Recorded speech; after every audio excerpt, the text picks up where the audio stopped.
Vamos hoje falar então desses dois conceitos, fenética e filogenética, dentro da sistemática. Vocês percebem que a gente está adentrando o mundo da taxonomia realmente. Começamos falando das taxonomia no geral e agora já estamos na sistemática. Na sistemática, a gente vai ter a fenética e a filogenética. E prestem bastante atenção. A fenética, ela vai focar apenas no número total de características compartilhadas. E a gente tem uma taxonomia numérica, quantidade de características compartilhadas. O critério em que eu vou ver se essas características estão sendo ou não evolutiva, etc., não importa. Ela quer saber quais características parecem um ser e outro, seres diferentes. Então, ela pode indicar grau de parentesco? Sim, desde que o critério que você use seja o evolutivo. Mas você pode usar outros critérios? Pode, e a gente vai entrar dentro deles. Eu já falei da taxonomia numérica, que é essa parte de classificar os seres olhando para as características compartilhadas um dos outros, e dentro dela a gente vai ter características homólogas e características análogas. A fenética, ela gosta das duas, tá? Mas ela prefere as homólogas. E vocês vão entender o porquê. Nas características homólogas, elas vão indicar grau de parentesco e mesma origem evolutiva. Cara, tem como eu olhar o número total de características compartilhadas usando os critérios de características homólogas sem usar a evolução? Não, não tem como. Eu preciso usar as árvores evolutivas, ou cladogramas, ou filogenias, para eu conseguir entender como é que isso funciona. Se não, tchau e benção. As homólogas não é para você. As análogas, elas vão identificar, criterizar por apenas uma coisa, a função. Como assim função? Pensa numa ave.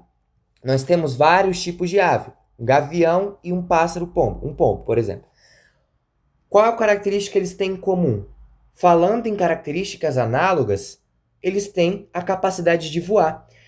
As características análogas, elas consideram isso, a capacidade, a função de determinadas coisas, enquanto as homólogas, elas consideram apenas a evolução.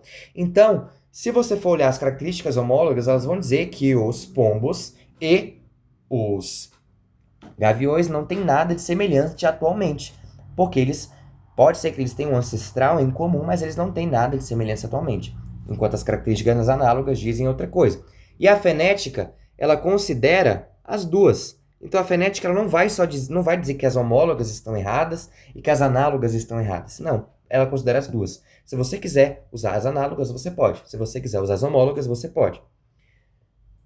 Feito isso, vocês entenderam isso? Vamos então entender por que as homólogas são mais cobiçadas. Quando a gente fala de árvores evolutivas, cladogramas, evolução, a gente tem uma certeza maior sobre determinadas coisas. Eu tenho uma certeza maior sobre essas características compartilhadas olhando para a evolução, porque eu consigo ver da onde que aquela característica veio e com quem que ela passou. Ah, não, a capacidade de voar. Em quem que ela passou antes? Hoje em dia ela está presente em quais seres vivos e por quê? A característica homóloga, ela abre um leque muito grande para essa parte, enquanto a análoga não. É algo muito mais simples, reto e duro. É isso, ponto final. Essa é a função, então é parecido. E aí a fenética gosta muito mais da homóloga do que da análoga, mas ela também considera. Filogenética. Filogenética, ela vai se basear no número total de relações evolutivas.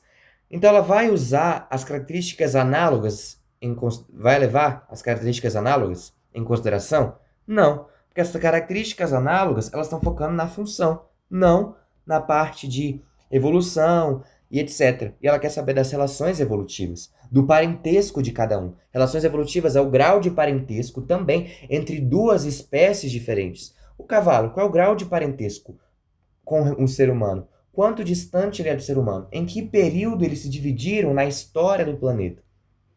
Percebam? Dentro da filogenética, a gente vai ter a teoria cladística. Dentro da parte das árvores evolutivas, cladogramas e os nomes mil que ela tem. Teoria cladística. O que a teoria cladística quer dizer? Ela vai falar pra gente bem assim. Galera, toda e qualquer árvore evolutiva é uma hipótese. não tem como ter certeza de determinada árvore evolutiva, se ela está certa ou não. Por quê? Porque a gente não estava lá. Nós não vivemos lá. Nós não estávamos presentes no momento em que aquilo se separou. A gente não sabe se teve a atuação de um vírus específico para que determinada característica dos humanos surgisse hoje. A gente não estava lá. Então a gente faz suposições para com que isso seja traçado. E aí a gente vai entrar em outro conceito ali mais pra frente, antes da gente continuar, que é muito legal. Entenderam isso? Tá até aí, então vamos terminar hoje. Próxima aula a gente continua.